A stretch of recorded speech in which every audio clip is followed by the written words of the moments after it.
Boker Tov, mes amis. Un grand Mazel Tov à Rabbi Michael Safar pour l'anniversaire, jusqu'à 120 ans, en bonne santé. Essayez de voir quand est-ce que c'est le 30 Jvat, c'est passé. On n'est pas loin. On n'est pas loin. Coup, histoire des Froshilema de Léa Bat Madeleine Menana et de Esther Bat Madeleine Menana et de Chaim Eric Ben Danan. Bon, ça fait plaisir de vous retrouver, mes amis. Après toute cette petite coupure, je tenais encore BMT à vous remercier. Et ce périple. Oui, exactement. C'était BMT magnifique. On a passé un très bon moment avec mon épouse. Et oui, mais t'as pas vu quand on arrivait. Je t'ai pas dit laquelle, Sadik. À l'époque de la Gemara, ils avaient une femme dans chaque ville où ils allaient étudier. Ça vient de là, ici, dans chaque fois. D'accord. D'accord. Bah étudie. Ouais, étudie pas plus, il m'a dit. Étudie. J'ai bien passé pour savoir. Alors, Bezrat Hashem, on va reprendre des forces. On va continuer à s'élever, à grandir, à se rapprocher d'Hachem Behemet. Mes amis,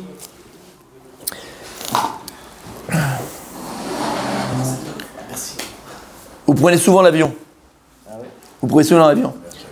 Et lorsqu'on entend dans l'avion, ladies and gentlemen, mesdames et messieurs, veuillez retourner à votre place. Arrête. Veuillez retourner à votre place. Attachez vos ceintures. Non. Redressez vos tablettes et redressez vos sièges. Ça veut dire que on va bientôt atterrir. D'accord. Ça y est, ou décoller. Bon, en général, ça y est, tu t'es assis quand tu décolles. Là, tu sais que tu vas, il faut retirer les tablettes, les machins, ça y est, on va préparer la descente pour l'atterrissage, d'accord.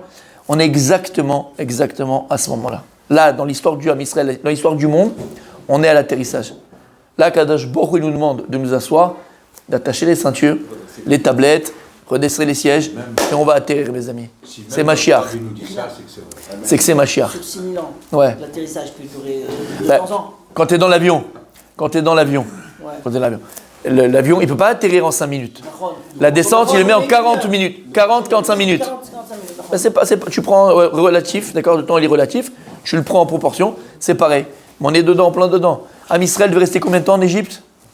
400 ans. 400 ans. 400 ans. Il aurait dû, oui. Combien de temps on est resté finalement? 210. T'as compris? Kadosh Baruch Hu Rishev et Taketz. Dieu, il a pensé la fin. Quoi, il a pensé la fin? Alors, c'est vrai qu'on aurait dû rester 400 ans esclaves en Égypte. Hachem, il a dit, j'ai pensé la fin. Qu'est-ce qu'il a pensé à Kadosh Baruch Hu? 400, il y aura. Comment je vais le calculer? C'est mon problème. Le calcul, il vient de moi. Donc, il a calculé les années où Abraham, il est descendu, Israël, il est parti, l'autre, il est revenu, le machin, le bédu chouette, 210. Shamata, ce que ça veut dire? Voilà ce que ça veut dire. Kadosh Baruch Hu, s'il a décidé que c'est fini, c'est fini. Ah, mais il y avait écrit ça, le machin, il lance 6000, lance ce que tu veux. Hachem, il a décidé, Hachem, il a décidé. T'as compris ce que ça veut dire? Voilà. Et là, on est exactement au moment où on te dit, attachez vos ceintures, redresse les sièges et redresse les tablettes. On est en plein dedans. Donc, Bezrat Hachem, Behemet, qu'on continue à se renforcer. Mais là, on n'est plus à essayer de se renforcer gentiment, tendrement, et on attend. Là, Behemet, Am Israël, on l'a appris, on l'a vu, d'accord, le peuple juif, il a vécu des moments difficiles. Et pour nous, c'est de l'histoire. Hanouka. Nous, qu'est-ce qu'on fait à Hanouka? On fait des beignets. On achète des cadeaux aux enfants. C'est très très bien, c'est magnifique. Ah, c'est ça Hanouka, tu me dis oui, toi? C'est magnifique. On allume la Hanoukia. On fait les tfilotes. D'accord? On fait Hanouka. Mais Hanouka, c'est pas, comment dire? C'est pas une histoire, c'est pas une légende. Ça veut dire qu'à une période dans l'histoire, le peuple juif a vécu quelque chose de très très très très fort. L'invasion des Grecs en Judée, et les Grecs qui veulent changer la Torah, pas changer la Torah, qui veulent enlever la Torah d'Israël, ils veulent influencer les choses. C'est de l'histoire, c'est du vécu. Je ne sais pas si vous comprenez ce que je veux dire par là. Il y a du vécu, il y a quelque chose qui s'est passé. C'est pas des contes de fées, c'est pas des légendes, c'est pas un conte qu'on raconte à nos enfants. Et donc il y a eu des moments de l'histoire du Ham Israël qui ont été difficiles. Et il a fallu qu'il y ait des hommes Fait qu'il y ait des hommes qui se lèvent pour faire la guerre d'Hachem. Les Maccabim, Yehuda Maccabi, le Hanan, le Cohen, ses fils, ils se sont levés pour faire la guerre pour Hachem. C'est-à-dire que s'ils ne seraient pas levés, s'ils n'auraient pas fait, qu'est-ce qu'on serait aujourd'hui? Qu'est-ce qu'on serait aujourd'hui? Et l'homme Israël, il a connu dans son histoire plein de périodes comme ça, plein de périodes. Mais c'est du vécu. C'est du réel. Et tout ce qu'on a appris sur nos pères, ce qu'eux-mêmes ils ont vécu, ce qu'ils ont dû vivre, et ce qu'ils ont dû, même sur une nefesh, la guerre qu'ils ont dû mener. Voilà, on vit quoi? Qu'est-ce qu'on vit aujourd'hui? C'est pas de l'histoire, là on est en train de le vivre. La situation du Ham Israël n'a jamais été aussi dangereuse qu'aujourd'hui. Jamais, jamais. Jamais. Jamais aussi dangereuse qu'aujourd'hui. Béhémet.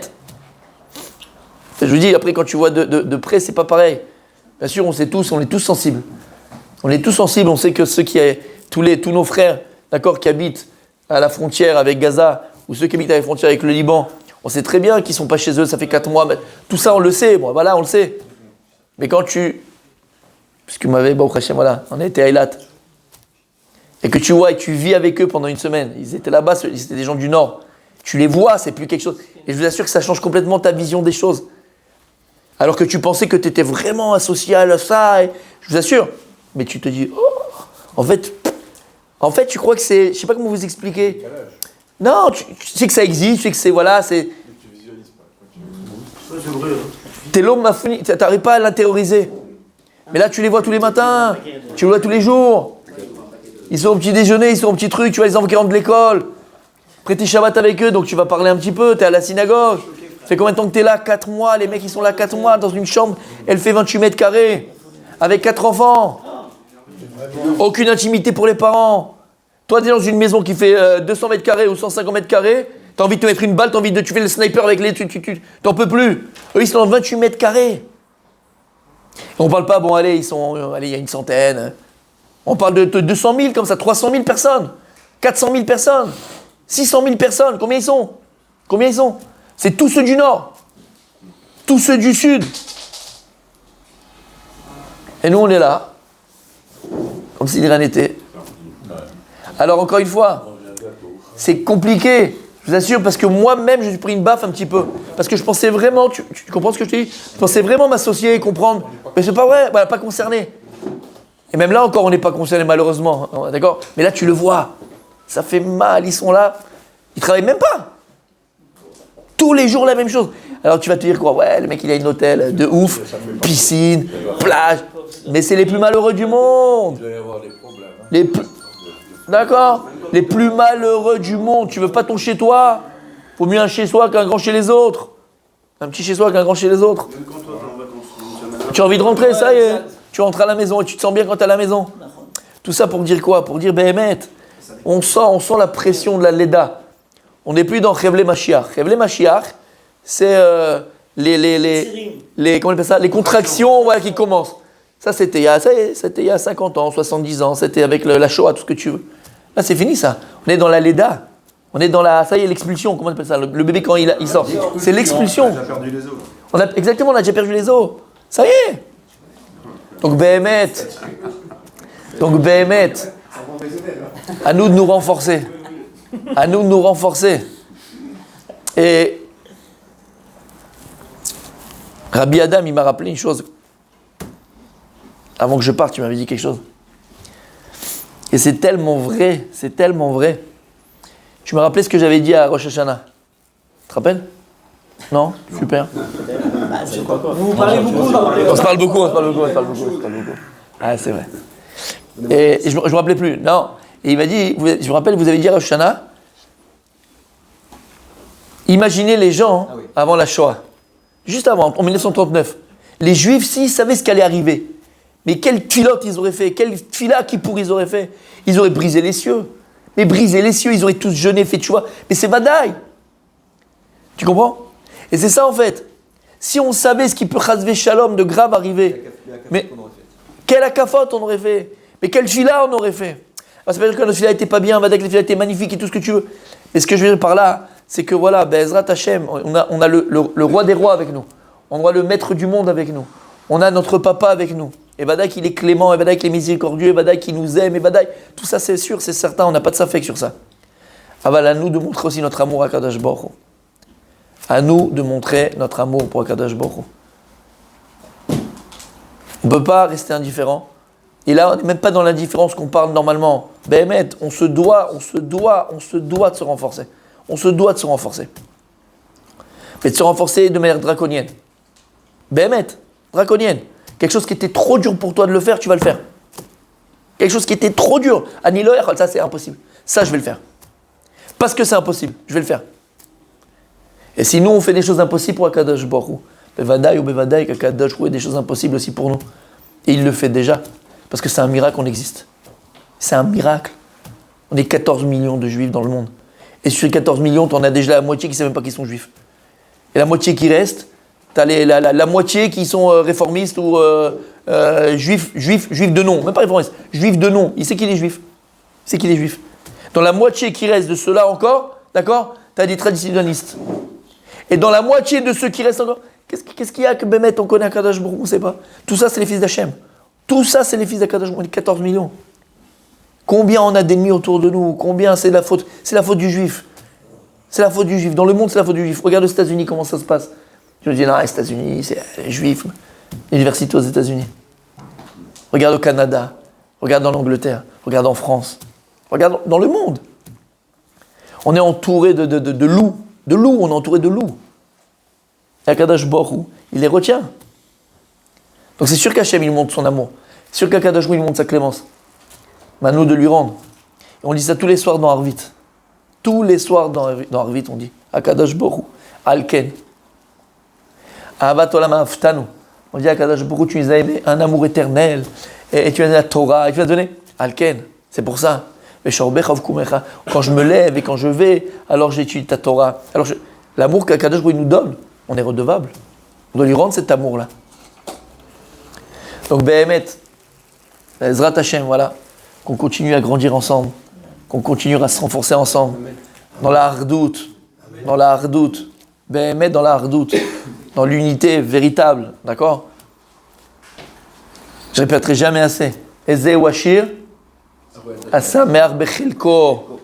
Quelle est la personne qui est vraiment riche? C'est celle qui est heureux, alors on va dire de son sort à lui. Bechelko, non. Bechelko shel Chavero. Quelqu'un qui est vraiment riche, c'est quelqu'un qui est capable d'être heureux pour le bien de l'autre. Quand quelqu'un il a acheté une nouvelle voiture et que c'est vrai que toi tu peux peut-être pas la payer, mais lui il a pu se la payer, mais tu es aussi heureux que si c'est toi qui te l'avais acheté. Tu es heureux pour lui, tu as une tova pour lui, une tova. Type il a déménagé, il a acheté une nouvelle maison. Tu es heureux comme si c'était toi qui l'avais acheté. C'est son anniversaire, tu es heureux pour lui comme si c'était ton anniversaire à toi. C'est le mariage de son fils. C'est le mariage de son fils. C'est le mariage de son fils. C'est la bat mitzvah de sa fille. C'est la bar mitzvah de son fils. Tu es heureux. C'est comme si c'était ta simcha à toi. Bon, ça je l'ai ressenti avec vous, Blainara. Le mariage de ma fille, c'était impressionnant. Vous avez des tzadikim. J'ai l'impression que c'est le mariage de votre fille. Non, Bémet, je vous dis, vraiment. Mais c'est magnifique. Alvaï qu'on a. Et c'est ça que Hachem qu'il attend de nous. C'est ça, ouais, tous. C'est ça qu'Akadosh Baruch Hu attend de nous. Qu'on soit heureux pour l'autre, qu'on ait une tova pour l'autre. C'est pas le moment de créer des problèmes. Ni de shalom bayit, ni avec personne, ni avec machin, ni avec ton voisin, ni avec ta voisine, ni avec l'autre, ni avec machin. C'est pas le moment. Akadosh Baruch Hu, on a assez de problèmes comme ça. On a besoin de la hardoute, on a besoin d'être unis. Alors, Bezrat Hashem. Voilà, on commence la semaine, on continue avec la Gemara et on reprend les cours, Be'ezrat Hashem, qu'on soit tous présents pour les cours, qu'on se renforce, qu'on renforce chez nous à la maison, qu'on mette beaucoup d'amour à la maison, qu'on mette beaucoup de simcha à la maison, qu'est-ce toujours, n'oubliez pas, mettez la joie dans vos foyers, mettez la musique, mettez la joie, mettez Bémet, qu'on ne met pas la peur, ni l'angoisse, ni l'inquiétude, beaucoup de joie, comme à Yom Kippour, comme à Rosh Hashanah, pardon. À Rosh Hashanah, c'est bizarre. On se fait. Même à Yom Kippour. Même à Yom Kippour. Oui, c'était le chiffre qu'on a fait. Ah, fais attention. Hein. Bon, ça va. Kippurim. Alors, calme-toi. Hein. Mais à Rosh Hashanah, surtout. La question, elle est Rosh Hashanah, tu te fais juger. Tu peux faire juger pour le bilan de l'année. Tu arrives, tu montes mesken, tu vas pas te. Qu'est-ce qu'on fait, nous? nouveau costard, t'es beau, t'es parfumé, t'es machin, bronzé. T'as pas honte. T'as pas honte. Tu viens bronzé, tu viens parfumé, tu viens beau gosse à Rosh Hashanah. Tu vas te faire juger comme ça. C'est honteux, d'accord? Pourquoi mon tzaddik? Pourquoi on peut? Parce on sait qui c'est le juge des juges, c'est Kadosh Baruch Hu, notre papa. Donc on est confiant en toi, on a confiance en toi, Kadosh, on est confiant. On est confiant. Et si on est confiant, on a la simcha. Donc n'oubliez pas, Behemet, toujours la simcha, on continue demain, Bezrat Hashem.